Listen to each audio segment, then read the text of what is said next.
की पालक म्हणतात मुलं ऐकत नाहीत. तुम्ही मुलांना आधी ऐकणं गरजेचं आहे, त्याच्याशी बसणं गरजेचं आहे, त्याच्याशी गप्पा मारणं गरजेचे आहे. एक मित्र म्हणून, एक सवंगडी म्हणून काय होतं की आपण असतो 70 वर्षाचे आणि आपल्याला वाटतं की 7 वर्षाच्या मुलाने, तिथं सगळ्यात मोठी घोडचूक पालकांची होते. आपण आपल्या लेवलला जज न करता आपण आपल्या मुलाच्या लेवलला जाऊन.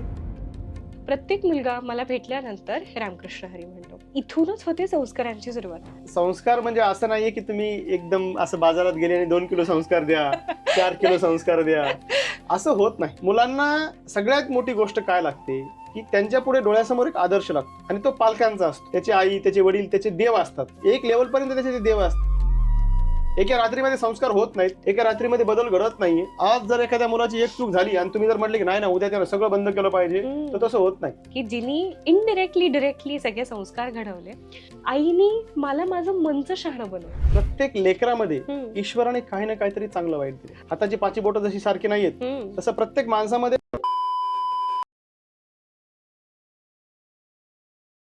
नमस्कार, मी श्वेता मोरे, तुमचं जिजानाच्या पॉडकास्टमध्ये स्वागत आहे. आपण जो विषय घेऊन सगळ्या प्रकारचे पॉडकास्ट करतो तो म्हणजे काय, तर आपल्याला 0 ते 16 वर्ष आणि म्हणजे मुलंच आणि मुलांसोबत त्यांचे आई वडील, ह्या सगळ्या गोष्टी खरंच खूप का महत्वाच्या आहेत, कारण की ही मुलं पुढे जाऊन भविष्य घडवणार आहेत. त्याच्यामुळे जर आत्ताच आपल्याला योग्य लोकांकडनं योग्य गोष्टी जर समजल्या तर आई वडिलांचा आणि मुलांचा प्रवास सोपा होऊच शकतो. त्यासाठी आजचे जे आपले खास गेस्ट आहेत ते म्हणजे अशोक देशमाने सर. म्हणजे त्यांची 1-2 मुलं नाही, त्यांची भरपूर मुलं आहेत. आणि तुम्हाला महत्वाची गोष्ट सांगायची म्हणजे काय, तुम्ही आई वडील म्हणून तुम्हाला जो प्रश्न पडतो की आज मी माझ्या मुलाला काय शिकवू, कसं शिकवू, ऐकतच नाही. इथली सगळी मुलं, स्नेहवंची सगळी मुलं सगळं ऐकतात आणि 7वीच्या मुलाला सुद्धा पायथन येतो. आता ह्या सगळ्या गोष्टी आपल्याला अशोक देशमाने सरांकडून जाणून घ्यायच्या आहेत. नमस्कार सर. नमस्कार ताई. तर मी जसं सांगितलं की खरंच आत्ताच्या आई वडिलांना हे खूप प्रश्न पडलेले आहेत. त्यांना चांगलं अपब्रिंगिंग पण करायचं आहे, सोर्सेस पण आहेत, पैसा पण आहे, पण मुलं ऐकत नाही. हा खूप मोठा टॅग आहे. तर ह्याच्यामध्ये तुम्ही काय सांगाल आणि इथे स्नेहवनमध्ये तुम्ही काय काय गोष्टी करताय मुलांसाठी? पहिले तर तुमचे धन्यवाद ताई की तुम्ही आम्हाला तुमच्या पॉडकास्टमध्ये बोलवलं. माझं वय तसं फार कमी आहे. माझं वय आता 35 वर्ष आहे, पण मी 200 लेकरांचा पालक आहे. त्यामुळे मला तेवढा अधिकार आहे की मी जे माझे अनुभव आहेत ते मी शेअर करू शकतो. जसं तुम्ही म्हटलात की मुलं ऐकत नाहीत, तर त्याच्यामध्येच उत्तर आहे की तुम्ही मुलांचं ऐकत नाहीत. अगदी. त्यामुळे मला असं वाटतंय की आपल्याला जेव्हा असं वाटतं की एखाद्या व्यक्तीनं आपली गोष्ट ऐकावी, मोठ्या माणसानं सुद्धा, तर ते वाईस वर्सा असतं. तुम्हीही त्याला ऐकलं पाहिजे, आहे का नाही? तुम्ही तुमच्या शरीराचं, मनाचं ऐकायला पाहिजे, तुम्ही निसर्गाचं ऐकायला पाहिजे, तुम्ही आजूबाजूच्या लोकांचं ऐकायला पाहिजे, तसंच तुम्ही मुलांचं सुद्धा ऐकायला पाहिजे. बरोबर. मुलांना खूप बोलायचं असतं, खूप गोष्टी शेअर करायच्या असतात, इकडच्या तिकडच्या गोष्टी सांगायच्या असतात, आणि मग त्यावेळेस त्यांना पालकांचा वेळ महत्वाचा असतो. अगदीच बरोबर. त्यांना असं वाटतं की तुम्ही कोण्या पदावर आहेत, तुमच्याकडे किती पैसा आहे, तुम्ही किती त्याला सुविधा देताय, त्यापेक्षा तुम्ही त्यांना किती वेळ देताय हे फार महत्वाचं आहे. त्यामुळे मी जेव्हा आयटीतली नोकरी सोडून हे काम चालू केलं होतं, तर त्या मागची तीच धारणा होती की 4 लोक आपल्याला पैसे देतील, स्नेहवन म्हणून संस्था आपण काम करू, पण पालक म्हणून मुलांना वेळ देणं फार गरजेचं आहे. तर तो वेळ कोण देईल, तर तो वेळ मी द्यायला पाहिजे. आणि मग तो मी जर एक मुलाचा पालक नाहीये, मी जर समजा 70-80 मुलं सांभाळतोय, तर त्यांचा मी पालक आहे म्हणलं मला तेवढ्या मल्टिप्लाय वेळ देणं गरजेचं आहे. आणि त्यामुळे मी नोकरी सोडली. आणि मग मला एक गोष्ट अनुभवात आली की आपण जसं जसं मुलांना ऐकत जातो ना, तसं तसं आपल्याला त्यांचा अंतरंग उलगडत जातो. जितकं जास्त आपण पुढच्याला ऐकू, तितकं जास्त तो माणूस पण आपल्याला समजायला लागतो. बरोबर. तसंच मुलांचं सुद्धा आहे. जितकं जास्त तुम्ही त्यांच्याशी गप्पा माराल, त्यांच्या भावविश्वामध्ये रमायला लागाल, तितकं जास्त तुम्हाला तो मुलगा समजायला लागेल की अरे इतकं प्रचंड पोटेन्शियल त्या मुलामध्ये आहे. जो मुलगा आमच्याकडे अ आई न वाचता येणारा, 1-2 न येणारा अशा रूपामध्ये येतो, तो मुलगा 6 महिन्यामध्ये ट्रान्सफॉर्म व्हायला लागतो. बरोबर आहे. फक्त एका गोष्टीमुळे की मी त्याला ऐकायला लागतो. मी त्याचं ऐकायला लागतो की त्याच्या मनात काय चाललंय, त्याच्या विचारांना कोणती दिशा देणं गरजेचे आहे. हे जर आपल्याला कळायचं असेल, ठरवायचं असेल, तर आपल्याला त्याला ऐकणं फार गरजेचं. तर मग हा जो तुमचा प्रश्न आहे की पालक म्हणतात मुलं ऐकत नाहीत, तर पालकांनी तुम्ही मुलांना आधी ऐकणं गरजेचं आहे, त्याच्याशी बसणं गरजेचं आहे, त्याच्याशी गप्पा मारणं गरजेचे आहे, एक मित्र म्हणून, एक सवंगडी म्हणून त्याच्यासोबत खेळणं गरजेचं आहे, त्याच्या वयानुसार त्याला संवाद साधणं गरजेचं आहे. बऱ्याच वेळेस काय होतं की आपण असतो 70 वर्षाचे आणि आपल्याला वाटतं की 7 वर्षाच्या मुलाने तुला कळत नाही का, तू असं कसं वागतोय, आणि आपण आपल्या लेवलला त्याला जाऊन जज करतो. तर तिथं सगळ्यात मोठी घोडचूक पालकांची होते. आपण आपल्या लेवलला जज न करता आपण आपल्या मुलाच्या लेवलला जाऊन आपण त्याला ऐकायला गरजेचं आहे. आपला मुलगा 16 वर्षाचा असेल तर तो त्याच्या सगळ्या गोष्टी त्याच्या मैत्रिणीला सांगतो, त्याच्या मित्राला सांगतो, इव्हन सगळ्या म्हणजे सगळ्या, एखादा मुलगा आवडतो, एखादी मुलगी आवडते, बाकी गोष्टी हे ते सगळं सगळं तो त्याच्या मित्रमैत्रिणीसोबत शेअर करतो. पण तो तुमच्यासोबत का शेअर करत नाही? कारण की तुम्ही त्याला त्याच्या वयाला जाऊन त्याच्या लेवलला जाऊन ऐकत नाही. ही सगळ्यात मोठी घोडचूक पालकांची होते. तर मला असं वाटतं की जेव्हा तुम्ही त्यांना त्याच्या वयाला जाऊन ऐकता ना, तर तो तुमचा चांगला मित्र बनतो. तर आम्ही इथं ते करतो. मी प्रत्येक वयाला जाऊन तितका स्वतःला ग्राउंड लेवलला घेऊन जातो. 6 वर्षाचा मुलगा असेल त्याच्यासोबत खेळणं महत्वाचं आहे. त्याच्या बारीक बारीक ज्या गोष्टी असतात, यानं मला चिमटा घेतला, यानं मला हे केलं, ते ऐकणं गरजेचं आहे. त्याच्या मनामध्ये जे प्रश्न पडतात त्याला उत्तर त्याला पाहिजे असतात, ते सगळे उत्तर देणं त्याला गरजेचे आहे. आणि जसे जसे वाढत्या वयाचे मुलं आहेत, वाढत्या वयाच्या मुलांना आपण जसं म्हणतो की बापाची चप्पल पोराला आली की पोराला मित्रासारखं वागवायला पाहिजे, आहे का नाही? ते जुने लोक पण सांगायचे. पण आजकाल पालकांनी तसं करणं बंद केलंय, आहे का नाही? आपण त्याला काय वाटतं की आपण एखाद्या चांगल्या शाळेमध्ये फीस भरपूर भरली किंवा त्याला नुसतं मोबाईल दिला, त्याच्या सगळ्या शानशोकाच्या वस्तू दिला म्हणजे आपलं पालकत्व संपलं. ही सगळ्यात मोठी चूक आहे. काय मुलांना तुम्हाला जर घडवायचं असेल किंवा मुलांना तुम्हाला अशी अपेक्षा असेल की मुलांनी तुमचं ऐकावं, तुमच्या मनासारखं त्यानं पुढे काहीतरी चांगलं स्वप्न बघावं, तर तुम्ही त्याला आधी वेळ देणं गरजेचं आहे, तुम्ही त्याला ऐकणं गरजेचं आहे, आणि त्याला फ्रीडम ऑफ चॉईस देणं पण गरजेचं आहे. त्याच्या मतांचा आदर करणं गरजेचं आहे, त्याच्या भावनांचा आदर करणं गरजेचं आहे. काय, आणि त्या मतांना कधी कधी प्राधान्य देणं पण गरजेचं आहे. बऱ्याच वेळेस तुम्हाला हे वाटतं, तुम्हाला हे करायचंय, आणि मग त्याला तसंच करायला पाहिजे. हा जो अट्टहास असतो पालकांचा, तो अट्टहास कुठेतरी कमी करणं गरजेचं आहे, आणि पालकांनी मुलाच्या मतांचा, विचारांचा आदर करणं गरजेचं आहे. आणि जर ते चूक असेल तर त्याला तितक्या लेवलला जाऊन सांगणं गरजेचं आहे की बाबा ही चूक काय आहे. म्हणजे बऱ्याच वेळेस कधी कधी काय होतं की आपल्या समोर चिप्स ठेवलेले असतात आणि खारीक ठेवलेली असते. सगळ्या मुलांना काय आवडतं? चिप्सच आवडतात. पण शरीरासाठी चांगलं काय असतं? खारीक चांगली असते. पण हे त्याला पटवून देणं गरजेचं आहे ना, हे का वाईट आहे बाबा, काय.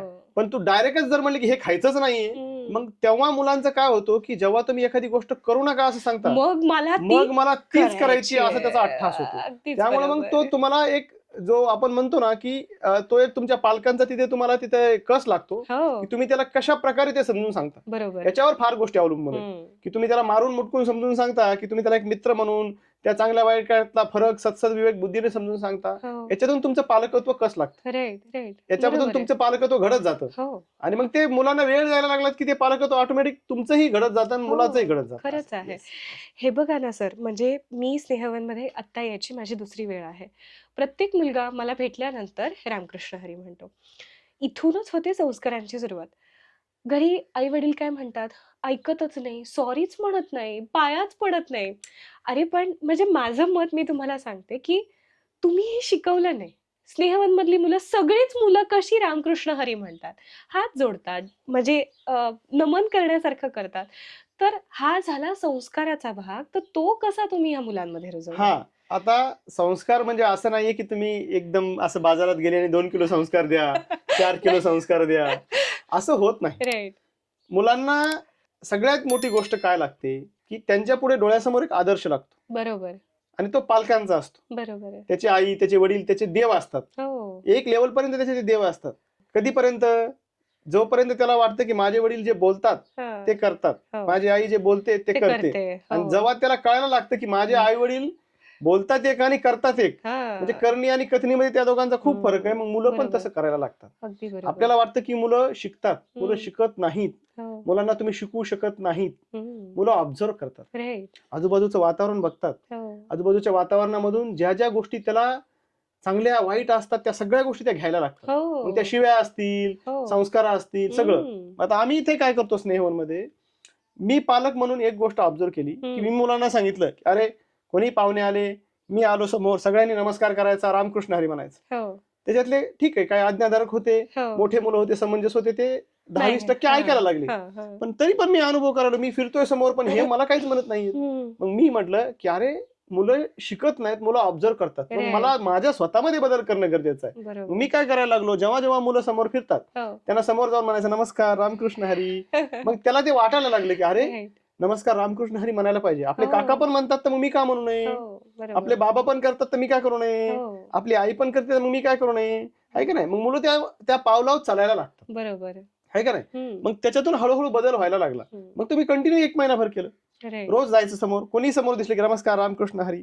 मी जर केलं नाही तर मला सांगण्याचा अधिकार नाहीये ना. काय तुकाराम महाराजाकडे एक मुलगा घेऊन आली आणि ती म्हणली की महाराज हा मुलगा चहा खूप पितोय, काय तुम्ही याला समजून सांगा. तर ते म्हणले की बाई तू 1 महिन्यानंतर ये. आणि 1 महिन्यानंतर ती घेऊन आली. तेव्हा मग तुकाराम महाराज त्याला सांगायला लागले की बाळा चहा पिणं वाईट असतो आणि चहा प्यायला नाही पाहिजे. तर ती म्हणली मग महाराज तुम्ही हे 1 महिन्या आधी सांगू शकले असते, मग आता का सांगताय. तर ते म्हणले बाई तेव्हा मी चहा पित होतो, आता मी 1 महिना झाला चहा सोडलाय आणि मग मला सांगायचा अधिकार आहे. तर हे पालकत्व असतं की आपण जे तुम्ही करताय, म्हणजे मुलाला तुम्हाला वाटतं की त्याला मोबाईल बघू नये, मोबाईलवर त्याचा फार वेळ जातो, तर पालकांनी घरामध्ये पहिले मोबाईल बंद करणं गरजेचं आहे, त्याच्यासमोर पुस्तक वाचणं गरजेचं आहे. आणि मग जे तुम्ही ते करायला लागलात आणि मग ते जे मुलगा घरामध्ये बघतो तो ऑटोमॅटिक सगळं शिकायला लागतो. बरोबर. तुम्ही आईवर ओरडलात, मुलगा ऑटोमॅटिक आईची किंमत करत नाही, आईला आले तुरे बोलून आईवर ओरडतो. जेव्हा पती पत्नीचा आदर करतो तेव्हा मुलगा आईचा आदर करायला लागतो. बरोबर. असे जेव्हा मुलगा त्याच्या आईचा आदर करायला लागतो तेव्हा त्याचा नातू पण त्या आजीचा आदर करायला लागतो. तर हे सगळं जे आहे तर हे सगळं दिसण्यावर नाही. आपलं जे मनाचं बुद्धीचं जे काम आहे ना हे 3 द्वाराद्वारे चालतं. कान ऐकतात, डोळे पाहतात आणि त्वचा स्पर्श होतो. काय तर मग जसा जसा स्पर्श तुम्हाला जाणवतो प्रेमाचा आपुलकीचा, तर तो माणूस आपल्याला जवळचा वाटायला लागतो. जे जे तुम्ही ऐकता ते सगळं तुमच्या आतमध्ये जातं. ऐका ना, आपल्या कोण्याही विद्यापीठामध्ये आपल्याला शिव्या शिकवत नाहीत, पण प्रत्येक मराठी माणसाला हसून वेगवेगळ्या शिव्या येतात, वेगवेगळ्या भागात वेगवेगळ्या शिव्या दिल्या जातात. मग लहान पोरग 6 वर्षाचा सुद्धा तो काही ना काहीतरी शिवी द्यायला लागतो, कारण त्याला ते ऐकलेलं असतं. त्याला माहिती आहे की अग्रेसिव्ह झाल्यानंतर ही शिवी द्यायची असते, आहे का नाही. गोड आणि प्रेमामध्ये थोडी कोणी शिवी देतं, त्याला माहिती आहे की हा शब्दाचा उच्चार कुठं करायचा, याचा वापर कसा करायचा हे त्याला माहिती आहे. बरोबर. तो ऑब्झर्व करतो, त्याला कोणीतरी दिलेलं असतं ते बघतो. तसंच चांगल्या संस्कारांचं पण येत आहे. चांगले संस्कार जर तुम्हाला द्यायचे असतील दुसरी रेग ओढायची गरज नाही, त्या लहान रेगेच्या बाजूला दुसरी मोठी रेग काढणं गरजेची आहे, जेणेकरून तुम्हाला मुलांना ऑटोमॅटिक ते शिकवता येईल. तर मग आम्ही इथे ते करतो, मुलांना ऑब्झर्व जेवढं करता येईल तेवढं वातावरण इथे तसं डेव्हलप करायचा प्रयत्न करतो. जो मुलगा नवीन इथे येतो तो जुन्या मुलांसोबत राहतो. जुन्या मुलांना याला सांगितलेलं असतं की बाळा हा खूप गरीब घरातून आलेला आहे, याला आई नाहीत, वडील नाहीत, याला आपल्याला चांगले संस्कार द्यायचे. मग त्याला ऑब्झर्व कर. 1 महिनाभर त्याला ऑब्झर्व केलं जातं की याचे स्ट्रॉंग पॉईंट काय आहेत, याचे वीक पॉईंट काय आहेत. हे पालकांचं काम आहे ना की आपल्या मुलामध्ये चांगले वाईट गुण कोणते आहेत याच्यावर चर्चा व्हायला पाहिजे. दाबून देऊन काय होणार नाही, आहे का नाही. तुमच्या घरामध्ये समजा एखादा घाण वास येतोय तर तुम्ही मग रूम फ्रेशनर लावणं म्हणजे ह्याचा तो उपाय नाही. उपाय हा आहे की घाण वास कुठून येतोय, मुळापासून त्याला कसं साफ करता येईल. एखाद्या घरात उंदीर मेला असेल तर तो बाहेर फेकून द्यायला पाहिजे, त्याच्या अंगावर रूम फ्रेशनर लावून त्याच्यातून प्रश्न मिटणार नाही. पालक तसं करतात की एखाद्यामध्ये समजा एखादा मुलगा शिवी देतोय त्याला 2 थोबाडे देतील किंवा त्याला रागवतील, पण शिवी का देतोय, काय याच्या मनामध्ये दुसरं काय चाललंय का, याला अचानक राग काय यायला लागलाय, हे ते अंतरंग उलगडून बघत नाहीत. यासाठी त्या वेळ देणं फार गरजेचं आहे. जसं तुम्ही पहिल्या प्रश्नात मला विचारलं ना तर त्याला मुलांना वेळ देणं गरजेचं आहे आणि संस्कारांसुद्धा सुद्धा वेळ देणं गरजेचं. एका रात्रीमध्ये संस्कार होत नाहीत, एका रात्रीमध्ये बदल घडत नाहीये. आज जर एखाद्या मुलाची एक चूक झाली आणि तुम्ही जर म्हटले की नाही ना उद्या त्यानं सगळं बंद केलं पाहिजे तर तसं होत नाही. ते हळूहळू होणारी प्रक्रिया आहे, संयमानं होणारी प्रक्रिया आहे. जसं जन्माला येण्यासाठी 9 महिने 9 दिवस आईच्या पोटामध्ये तुम्हाला घालवावेच लागतील, हा निसर्गाचा नियम आहे. तसंच ह्या संस्कारांचं सुद्धा येत आहे का नाही. वाईट संस्कारही एका रात्रीत लगत लागत नाही, चांगले संस्कारही एका रात्रीमध्ये लगत लागत नाही. तुम्हाला त्या दोघींनाही वेळ देणं गरजेचं, आणि तो वेळ दिला की मग मात्र मुलं घडू शकतात. पालकांचं आता हेच आहे ना की वेळही नाही पण संस्कारही पाहिजेत. म्हणजे आम्ही वर्किंग आहोत, मग आम्ही काय करायचं, आमच्याकडे पर्याय नाही. म्हणजे हे जे सगळं आहे तर हे काय हे कुठे मॅच होत नाहीये असं मला वाटतंय. याच्यामध्ये कसं येत आहे माहितीये का, तुम्हाला मी सांगतो. माझी आई सकाळी 6ला उठायची. माझी आई अशिक्षित होती, शाळेमध्ये गेलेली नव्हती, पण मला असं वाटतं की ती चालतं बोलतं विद्यापीठ होती. काय ती सकाळी 6ला उठायची, 7 पर्यंत सगळं साडासारवण करायची, 7ला स्वयंपाकाला लागायची, 9ला लेकरांचे डबे भरून द्यायची, जेव घालायची, करायची आणि परत 10ला लोकांसोबत शेतात जायची. दिवसभर शेतात काम करायची. संध्याकाळी 7ला परत आले की परत साडासारवण झाडून पुसून दिवाबत्ती करायची, लेकराचा स्वयंपाक करायची, त्याला खाऊ पिऊ घालायची, सगळं करायची. एवढी कोणती बाई बिझी असते सांगा बरं मला तुम्ही, काय का. आणि कष्टाचं काम होतं ते, दिवसभर लोकांच्या शेतामध्ये काम करायचं. काय तरी पण आईला चांगले संस्कार द्यायला वेळ मिळाला. आजचे जे पालक आहेत जे म्हणतात की आम्हाला वेळ नाहीये, आम्ही नोकरी करतो, त्यांनी स्वतःचं आत्मपरीक्षण करायला पाहिजे. बरोबर आहे. की आपल्याकडे ईश्वराने 24 तास दिलेले आहेत, त्या प्रत्येक पालकाकडे 24 तास दिलेले आहेत. काय प्रत्येकाकडे 24 तास आहेत. त्या 24 तासाचा आपण विनियोग कसा करतो?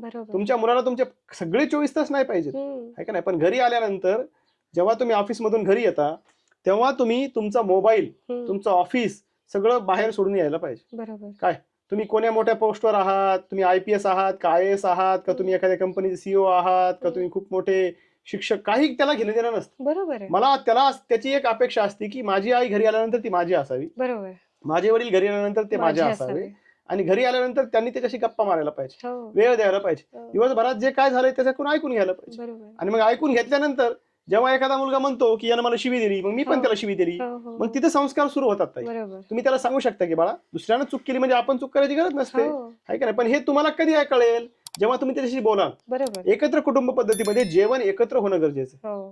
तुम्ही काहीच नका देऊ, पण ताटामध्ये एकत्र बसा, जेवायला लागा, संवाद साधा, आणि त्या संवादामधून जे अन्न ग्रहण होतं ना ते बुद्धीचं बी असतं आणि मनाचंही असतं आणि शरीराचंही असतं. नुसतं पोट भरून लेकराला चांगलं खायला दिलं म्हणजे पालकत्व संपतं असं नाहीये. त्याच्या मनामध्ये बुद्धीमध्ये तुम्हाला चांगले विचार टाकावे लागतील, आणि त्यासाठी तुम्हाला तुमचे जे अनुभव आहेत आयुष्यामध्ये आलेले ते त्याच्यासोबत शेअर करावे लागतील ना. लहान मुलाला तुम्हाला म्हणलं कोण कळत नाही, 7 वर्षाच्या 8 वर्षाच्या मुलाला सगळं कळतं, सगळं कळतं. तुम्ही एखाद्या बायकोवर हात उघडला त्याच्या समोर तर त्याला ते कळतं, तो म्हणतो की नको मारू माझ्या आईला, आहे का नाही. तुम्ही जर एखादी चुकीचं बोलले, खोटं बोलले तर त्याला कळतं की माझे पप्पा खोटं बोलायला येतं, आहे का नाही. फोनवर तुम्ही खोटं बोलले त्याच्या समोर तर त्याचा डायरेक्ट इनडायरेक्ट इफेक्ट त्याच्या मनावर आणि त्याच्या जडणघडणीवर व्हायला लागतो, आणि तो तसा घडायला लागतो. तुम्हाला असं वाटेल की माझ्या पोटी छत्रपतींनी जन्म घ्यावा तर तुम्हाला आधी जिजामाता व्हावं लागणार. अगदीच बरोबर. काय तुम्हाला असं वाटत असेल की माझ्या घरी अब्दुल कलामांनी जन्म घ्यावा तर तुम्हाला त्याच्या आई वडिलांसारखं आधी होणं गरजेचं, आहे का नाही. त्याच्यानंतर तुम्ही त्याच्याकडून ती अपेक्षा करू शकता.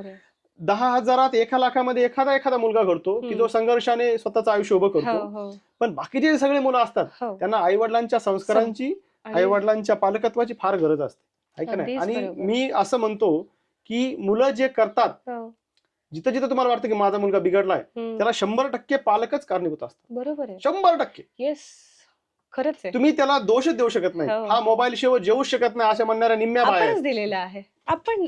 असं म्हणणाऱ्या निम्म्या बाया आहेत की माझा मुलगा मोबाईल शिवाय जेवतच नाही. तुम्ही त्याचं कौतुक करता की हा ऑटोमॅटिक युट्यूब उघडतो, अरे हा याचं गरजच नाही ना, नाहीये याची त्याला काय गरज आहे आता, आहे का नाही. यानं ऑटोमॅटिक आता युट्यूब उघडणं याच्यात काय कौतुक आहे, नाहीये काय. तर हे होणं गरजेचं आहे की याच्यामध्ये पालकांनी हे आत्मपरीक्षण करणं गरजेचं आहे की आपण मुलांच्या हातात काय देतोय, आपण मुलांना काय दाखवतोय, आपण मुलांना काय प्रायोरिटी देतोय आयुष्यामध्ये, आहे का नाही. जेव्हा एखादा पालक म्हणतो की माझा मुलगा शेअरिंग केअरिंग करतच नाही, शेअरिंग केअरिंग करायचे तुम्ही त्याला संस्कार दिलेत का, तुम्ही त्याला घडवलंय का. काय तुम्ही छोट्या छोट्या गोष्टीसाठी तुमच्या भावासंग भांडलेले असतात, बायकोसंग भांडलेले असतात, तुम्हाला तिथं स्पेससाठी तुम्ही एकमेकांसोबत भांडलेले असतात, तुम्ही तुमच्या आई वडिलांसंग पैशासाठी भांडलेले असतात, घरासाठी भांडलेले असतात, आणि ते संस्कार तुमच्या मुलांमध्ये गेल्यानंतर तो मुलगा उद्या तुम्हाला वेगळं टाकलं, तो जर म्हणला की मला स्पेस पाहिजे, मला माझी बायको घेऊन वेगळं राहायचंय, तर तुम्ही त्याला दोष नाही द्यायला पाहिजे, कारण की हे संस्कार तुम्ही त्याला आधी दिलेले असतात, तुम्ही तुमच्या आयुष्यामधून तसं घडवलेलं असतं. तुम्ही त्याला नातेसंबंध फार महत्वाचे आहेत, पैसा महत्वाचा नाहीये, ह्या गोष्टी शिकवण्यासाठी तुम्ही कृतीमध्ये तसं वागणं गरजेचं आहे ना. माणसं जपायसाठी तुम्ही आधी माणसं जपणं गरजेचं आहे, मग ते मुलाला कळेल. ह्या सगळ्या गोष्टी ज्या आहेत ना ताई पालकत्वावर येऊन थांबतात की how to be a good parent. Parenting ही फार गरजेची. मला असं वाटतं की ज्या आजकाल शाळा उघडल्यात ना तशा पॅरेंटच्या शाळा उघडणं गरजेचं आहे, ज्यांना सांगणं गरजेचं आहे की बाबा तुम्ही कसं वागा, कसं करा, काय खा, काय प्या तुम्ही, त्याच्यानंतर मग मुलाला सांगा तुम्ही. आवाड हवे अपेक्षा ते मुलांकडून ठेवतात आणि त्याचं बालपण आया त्याच्यातून कोमेजून टाकतात. असं तर त्या आयांचा आधी पॅरेंटिंग होणं गरजेचं आहे. तुम्ही जसं म्हणालात ना सर की तुमची आई की जिनी इनडिरेक्टली डिरेक्टली सगळे संस्कार घडवले, मी तुम्हाला माझ्याही आईचं सांगेल, म्हणजे मी सगळ्यांना सांगते, मी जे काही आहे माझ्या आईने तेवढे एफर्ट्स घेतले नसते. मी ज्या एरियात राहायचे तर तिथे आजूबाजूला शिव्या, पण माझ्या तोंडात कधीच शिवी आलीच नाही, कारण की आईनी मला माझं मनचं शहाणं बनवलं. बरोबर. सो हे जे आहे हे खरंच खूप महत्वाचं आहे. आणि दुसरं तुम्ही जे मोबाईलचं पण म्हणालात ना, तर खरंच आहे की पालकच ह्या चुका करतात आणि त्याच्यानंतर मग पुढे त्यांना असं वाटतं की अरे म्हणजे ते खूप टोकापर्यंत पोहोचल्यावर आता ह्याच्यावरती काहीतरी काम केलं पाहिजे. पण आता हातातनं बाहेर गोष्टी गेल्यात हो, ना, हो. काम होऊच शकतं, नाही असं नाही. पण हे जर आधीच तुम्ही आळा लावला असता, तर मग ह्या गोष्टी तिथपर्यंत पोहोचूच शकल्या नसत्या. आता मी जसं म्हटलं, की हल्ली पालकांकडे पैसे आहेत. ते काय करतात, इथे पाठव, तिथे पाठव, हे कर. स्वतःची इन्व्हॉल्वमेंट कमी होते. पण आता मी इथे स्नेहवनमध्ये बघते, किमान 50 गोष्टी असतील किंवा 50 गोष्टींचं एक्सपोजर जे आहे हे मुलांना मिळतंय. तर ह्यातनं मी बघितलं, अरे 3D प्रिंटिंग पण ते शिकतायत. पुस्तकं पण वाचायला शिकतायत, पखवाज पण शिकतायत, ढोलकी शिकतायत, शिवणकामही शिकतायत. अरे 5वीचा मुलगा, 6वीचा मुलगा कसं काय एवढं करू शकतो? हा, आता याच्यामध्ये कसं येत आहे माहितीये का, जसं तुम्हाला मी म्हणलं की मुलं ऑब्झर्व करतात हो. आणि ऑब्झर्वेशन मधून शिकतात. प्रत्येक माणसामध्ये, प्रत्येक लेकरामध्ये ईश्वराने काही ना काहीतरी चांगलं वाईट दिले. हो. हाताची 5 बोटं जशी सारखी नाहीयेत, तसं प्रत्येक माणसामध्ये राम आहे, रावण आहे. हो. ते कशा आपण त्या गोष्टी वाढवतो त्याच्यावर तुमचं ते पुढचं आयुष्य ठरलेलं असतं. मग पालकांनी काय करायला पाहिजे, जसं मी पालक आहे, इथे स्नेहवनमध्ये आता 70-80 मुलं राहतात. हो. मग मी म्हटलं की इथे फक्त खाऊपिऊ घालणं आणि सांभाळणं हा उद्देश नाहीये. हो. हे तर खायचं प्यायचं गावाकडे पण करतील. हो. पण एखाद्या शेतकऱ्याने आत्महत्या केल्यानंतर त्याच्या मुलाला जेव्हा आधाराची गरज असते, तेव्हा त्याच्या आधाराला फक्त आपण खाऊपिऊ घालणं किंवा सांभाळणं याचं रूप नाही द्यायला पाहिजे. आपण त्याला इथे माणूस म्हणून चांगलं घडवायला पाहिजे. हो. शिस्त, स्वावलंबन, संस्कार या त्रिसूत्रीवर स्नेहवन काम करतो. हो. त्याच्यानंतर मग पुढे जसं तुम्ही म्हटलं की मुलांना खूप चांगले संस्कार आहेत, हो. तर पालक म्हणून आम्ही ते द्यायला प्रयत्न करतो. पण नुसत्या संस्कारांनी पोट भरणार आहे का, तर नाहीये.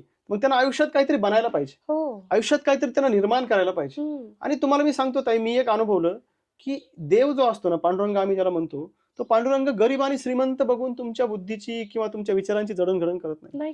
गरीब घरच्या मुलांमध्ये खूप टॅलेंट असतो, खरंच आहे, खूप त्याला पोटेन्शियल असतं. फक्त ते वापरणं गरजेचं. योग्य गुरु जर भेटला ना, तर घराघरातून अर्जुन निर्माण होऊ शकतो. प्रत्येकाने एकलव्य व्हायची गरज नाही. आणि मला असं वाटतं की जसं तुम्ही म्हटलात की इथं मुलांना ह्या इतक्या सगळ्या गोष्टी कशा काय तुम्ही केल्या, तर जेव्हा स्नेहवन सुरू केलं 10x10च्या 2 रूम मध्ये, तर तिथे आम्ही पाहिलं की बाबा लोक येतात, मदत करतात, निघून जातात, पण तितक्यानं आपलं काम पुढे नाही जाणार.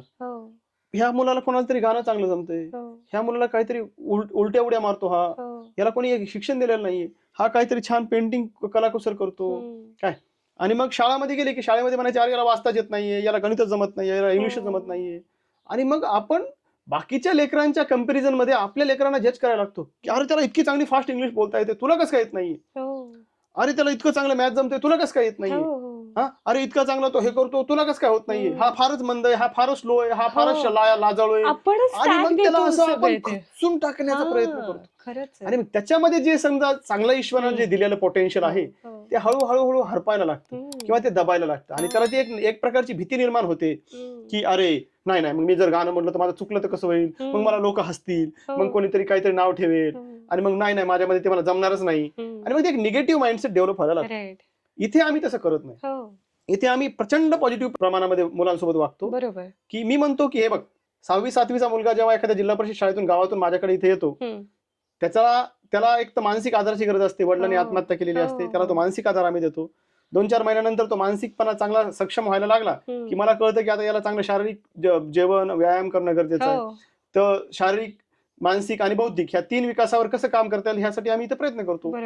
मग तो चांगलं जेवण करतो, चांगला व्यायाम करतो. नंतर मला कळतं की आता ह्याच्या पुढे जाऊन आपल्याला त्याला चांगलं काहीतरी माणूस म्हणून घडवत असताना त्याच्यामध्ये जे कलागुण आहेत त्याला पुढे न्यायचे. बरोबर, मग आम्ही ते आयडेंटिफाय करतो की याच्यामध्ये काय चांगलं. मग एखाद्या मुलाला वाचता येत नाही, मी त्याला म्हणतो की ठीक आहे, 70 वर्ष अडाणी राहण्यापेक्षा आता तू 7 महिने चांगली मेहनत घे, 7 महिन्यात तू वाचायला शिकलास की मग तू पुढचं वाचायला लाग, मागं तर सोडून दे. पण जर तू आता प्रयत्न नाही केला तर पुढचे 70 वर्ष असंच अडाणी म्हणून काढावं लागते. मग त्याला ते पटतं. बरोबर. जेव्हा तो व्यायामाला जातो त्याला मी सांगतो की हे बघ, असं योगासन केल्यानंतर तुझ्या पोटामध्ये कोणताही विकार होणार नाही, तुझं पोट कधी दुखणार नाही, तुला जंत होणार नाहीत. त्याला ते पटतं. मग तो चांगला सूर्यनमस्कार काढायला लागतो. त्याच्यानंतर मग त्याच्यामध्ये जे चांगले गुण आहेत त्याचं आम्ही कौतुक करतो. अप्रिशिएशन होणं फार गरजेचं आहे. काय आपण समजा जर म्हणलं ना, प्रत्येक घरामध्ये आता मी बरेच घरं जे बघतो त्याच्यामध्ये मुलांकडे बघण्याचा दृष्टिकोन त्यांचा असा असतो की हे मधात बोलायचं नाही, हे तुला हे कळत नाही, तुला काय करायचं, पाहुण्यामध्ये जायचं नाही, पाहुण्यामध्ये कशाला बसतो, अरे असं नाही. तो एक वेगळा देह आहे, त्याच्या एक वेगळ्या भावना आहेत आहे का नाही, त्याच्या लेवलला जाऊन तुम्ही त्याला ऐकणं गरजेचं आहे. बरोबर आहे. आणि त्याला ते फ्रीडम देणं गरजेचं आहे की तू बोल, चुकू दे, तू कर, चुकू दे. आणि त्याच्या पाठीमागे जेव्हा पालक म्हणून तुम्ही उभे राहता, त्याला जगातली कोणतीच ताकद रोखू शकत नाही. खरंच आहे. त्याला जगातलं कोणतंच दुःख त्रास देऊ शकत नाही. त्याला जगातलं कोणतंच अपयश खचून टाकू शकत नाही. बरोबर. फक्त पालक म्हणून तुम्ही त्याच्या पाठीशी उभं राहणं गरजेचं आहे की तुला जमतंय, तू करू शकतोस, तुझ्यामध्ये हे चांगलं आहे आणि मी तुझ्या पाठीशी आहे. हा विश्वास त्याला देणं गरजेचा असतो. तो विश्वास आम्ही त्याला इथं देतो. आणि मग हळूहळू हळूहळू आम्हाला कळायला लागतं की याच्यामध्ये याला गाणं खूप चांगलं जमतं. जेव्हा आम्ही भोसरीमध्ये होतो, 10x10च्या 2 रूम मध्ये स्नेहवन आधी चालायचं. आणि मग बायको सगळ्या लोकांचा स्वयंपाक बनवायची आणि मग तिचं मिसकॅरेज झालं कामाच्या लोडमुळे आणि मग डॉक्टर रवींद्र कुलकर्णी आम्हाला जोडले गेले. काय रवींद्र कुलकर्णींकडे आम्ही गेलो, त्यांना म्हटलं बाबा असं असं आम्ही काम करतोय. ते म्हटले आम्हाला तुम्हाला मदत करायची इच्छा आहे. 2 वर्ष त्यांनी काम पाहिलं आणि त्यांनी 4 कोटी रुपयाची जागा आम्हाला दान केली. बापरे. तर मी म्हटलं की माझं वय 29 वर्ष आहे, बायकोचं वय 26 वर्ष आहे आणि एवढा मोठा विश्वास कोणी माझ्यावर कसं काय टाकू शकते काय. आणि त्या एका गोष्टीमुळे ताई मी तुम्हाला सांगतो माझा आत्मविश्वास 10 पटीने वाढला की मी म्हणतोय की जगामध्ये कोणाला कोणाचं काही पडलं नाहीये, जगात कोणी कोणाला मदत करायला तयार नाही असं नाहीये. जेव्हा तुम्ही चांगल्या मार्गावर चालायला लागता जगातले खूप सगळे चांगले लोक, चांगली ताकद तुमच्या पाठीशी उभे राहते. आणि ही जागा मिळाल्यानंतर आम्ही इथं ठरवलं की मग आपल्या मुलांना पण आपण ते द्यायला पाहिजे. बरोबर. की जो विश्वास त्यांनी माझ्यावर टाकलाय तो विश्वास मी सगळ्यांवर टाकणं गरजेचं आहे. बरोबर आहे की ह्या माझ्या मुलांमध्ये हे चालू शकते, हे करू शकते. मग आम्ही जेव्हा इथे नवीन ठिकाणी आलो तेव्हा इथं लाईट नव्हती, पाणी नव्हती, दूध नव्हतं, गॅस नव्हतं, सिक्युरिटी नव्हती, काहीच नव्हतं. त्या एक गोष्टीवर आम्ही इथे मार्ग काढायला सुरुवात केली. आम्ही मुलांना शिकवलं की बघा आयुष्यात कधी कोणताही शॉर्टकट घ्यायचा नाही. काय अपयश आलं तरी खचून जायचं नाही आणि यश आलं तरी हुरळून जायचं नाही. तर तुम्ही स्वतःला रोज इम्प्रूव्ह करत राहायचं. काय तुमची स्पर्धा जगाशी नाही तर तुमची स्पर्धा स्वतःशी आहे. आज तुम्ही काय आहात, उद्या तुम्हाला काय बनायचंय हे तुम्ही स्वतःला ठरवायचं. स्वतःसोबत कॉम्पिटिशन करायचं की आज मला हे येत होतं, उद्या मला ते येतंय आणि त्याच्यातून तुमची प्रगती झाली तर ते तुमचं शिक्षण आहे. काय how to define the success. एखाद्या मुलाला आज 7चा पाडा होता, उद्या त्याला 8चा यायला लागला तर तो सक्सेसफुल झाला किंवा त्याची प्रगती झाली. बरोबर आहे. काय याला 7चा येतो पुढच्याला 30चा येतोय आणि मग याला काहीच येत नाहीये, ह्याच्यातून थोडी सक्सेस डिफाईन करतात. प्रत्येकाच्या सक्सेसची डेफिनेशन आपली स्वतःची असली पाहिजे आणि पालकांनी ते मुलांना समजून घ्यायला पाहिजे. मग आम्हाला कळायला लागलं की मुलाला संगीत आवडते. मग आम्ही ठरवलं की आपण इथे संगीताची रूम करूया. मग मुलाला व्यायाम आवडतो म्हणलं आपण इथं मलखांब करूया, व्यायामशाळा करूया, एक्सरसाइजची जिम करूया छान. मग आम्हाला कळलं की मुलांना इथे काही जणांना सायन्स मध्ये खूप इंटरेस्ट आहे, मग आम्ही इथे सायन्स लॅब केली. काही जणांना मशीन खूप खोलायला आवडतात, मग आम्ही इथे थोडं लॅब केली, फिजिक्स लॅब केली. मुलांना काही जणांना गायीसोबत खेळायला आवडते. मग आम्हाला कळालं की बाबा इथे मुलांना आपण नॉनव्हेज वगैरे खात नाही तर मग मुलांना आपण गौशाळा चालू करू. मग इथे गौशाळा चालू केली. मुलांना तिथून डेअरी फार्मिंग शिकवायला चालू केली. इथे शेण निघायचं पण गॅस वगैरे मिळायचा नाही, सिलेंडर मिळायचं नाही. मग आम्ही आमचा स्वतःचा बायोगॅस इथे तयार करायला सुरुवात केली. प्रॅक्टिकली मुलांना ते सुरू केलं. इथे लाईट मिळायची नाही, मग आम्ही आमचं स्वतःचं सोलार केलं. आणि या सगळ्या प्रक्रियेमध्ये मुलांना इन्व्हॉल्व्ह केलं की तुम्ही स्वतःला अनुभवा. असं नाही की आज 2 संगीताचे गाणे चांगले आले म्हणजे तुम्ही संगीतात एक्सपर्ट बनशील किंवा तुझी ती आवड आहे. तुला ते वेळ द्यावा लागेल स्वतःला समजून घेण्यासाठी. बाबा मला सगळ्यात जास्त कोण्या गोष्टीतून आनंद मिळतोय ती गोष्ट मी आयुष्यभर करायला पाहिजे. खरंच आहे का नाही. करिअर ऑप्शन कसं निवडायचंय तर मी मुलाला सांगतो की सगळ्यात जास्त तुला ज्या गोष्टीतून आवड मिळते, ज्या गोष्टीतून सगळ्यात जास्त समाधान मिळतं ती गोष्ट तू आयुष्यभर करायची. ज्या गोष्टीतून समाधान मिळते त्याला तू तुझं करिअर बनव आणि त्याच्यात तू बेस्ट कर. तुला वाटतं ना की झाडू मारायचा आहे तर चांगला झाडू मार, त्याची कंपनी काढ आणि मोठ्या मोठ्या लोकांची कॉन्ट्रॅक्ट घे. तुला जर वाटतं की मला जेवण बनवायला आवडतंय तू चांगला शेफ बन, चांगला हॉटेल टाक.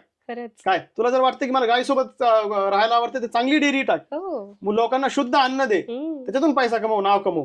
पण जे करशील ते बेस्ट कर. खरंच. पण तू तुझं पॅशन ओळखायला शिक आणि ते पॅशन ओळखल्यानंतर मी तुझ्या पाठीशी, तू एकटा नाहीयेस.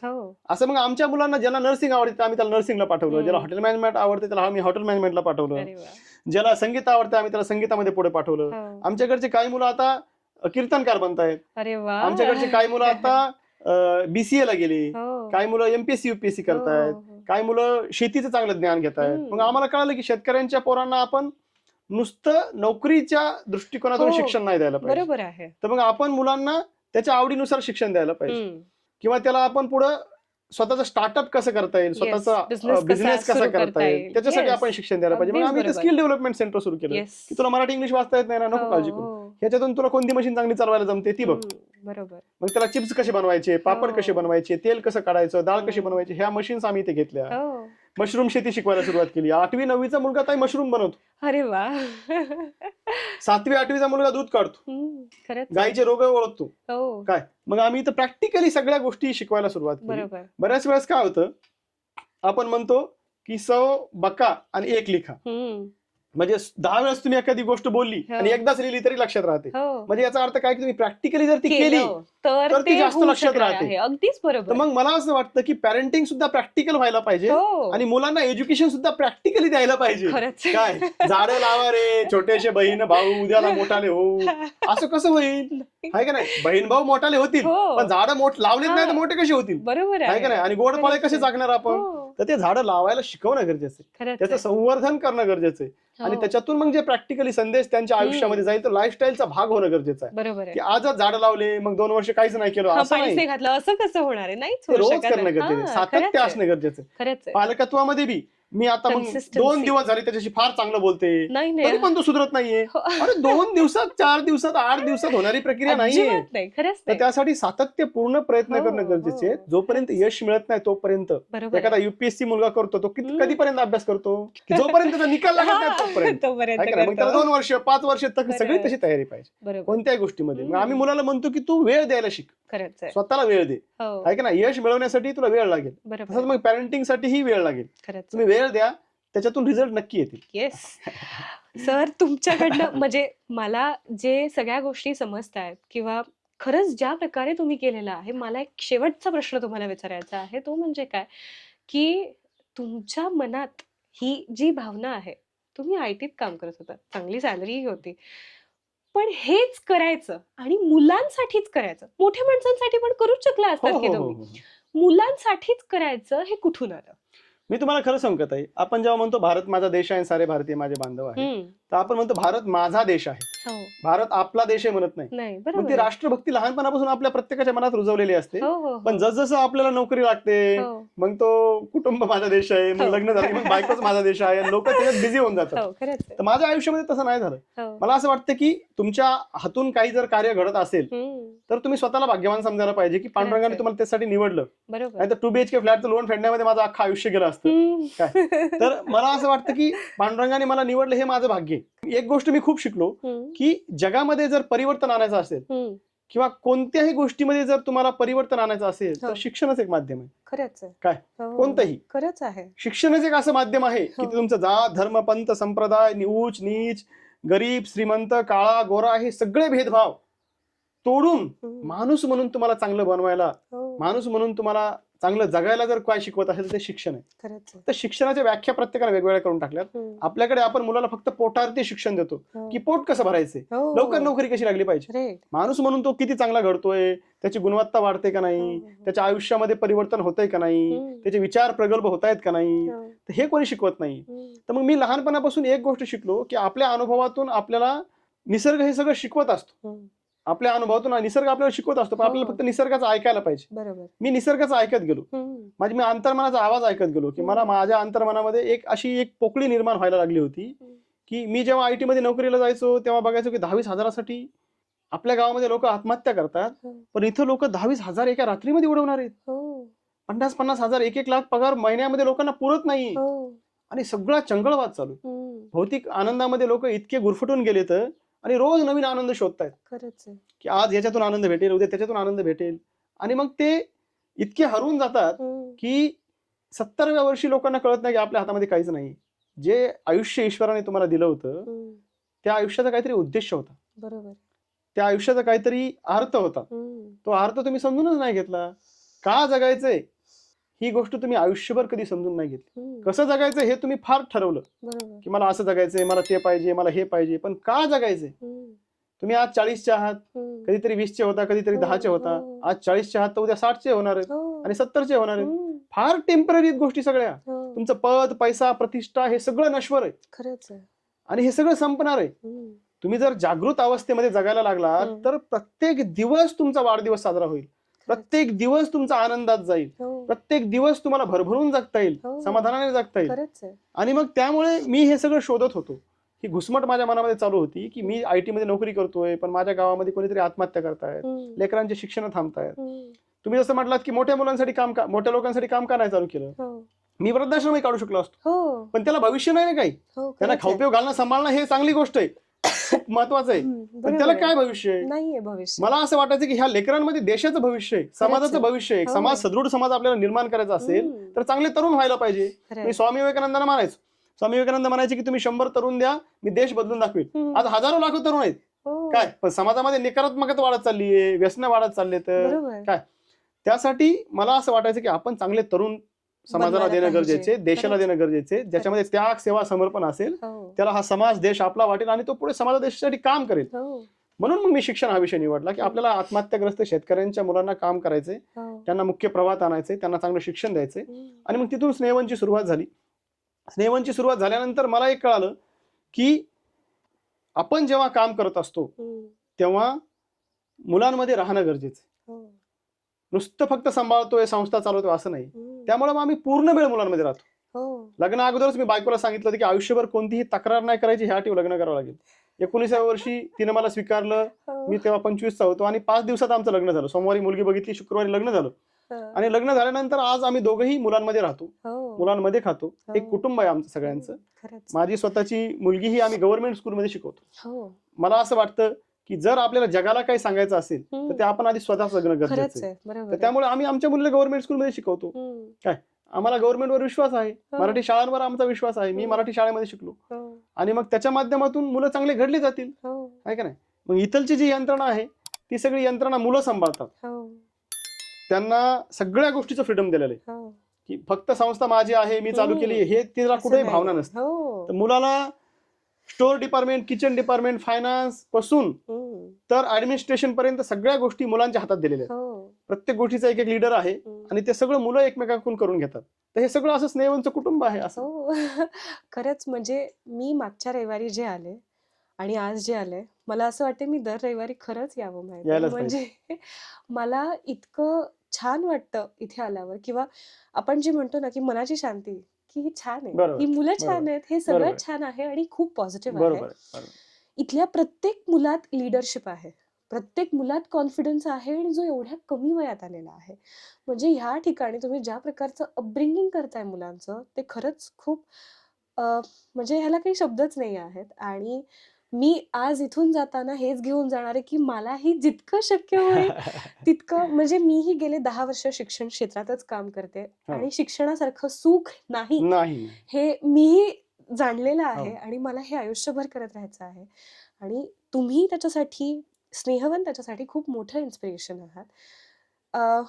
आम्ही असं तुम्हाला, जे तुमच्या मनात जी जागृती झाली, आमच्याही मनात लवकर हो, आमच्याही हातनं चांगली कामं हो आणि जितकं आम्ही सुद्धा देशाला देऊ शकू तितकं होत राहू.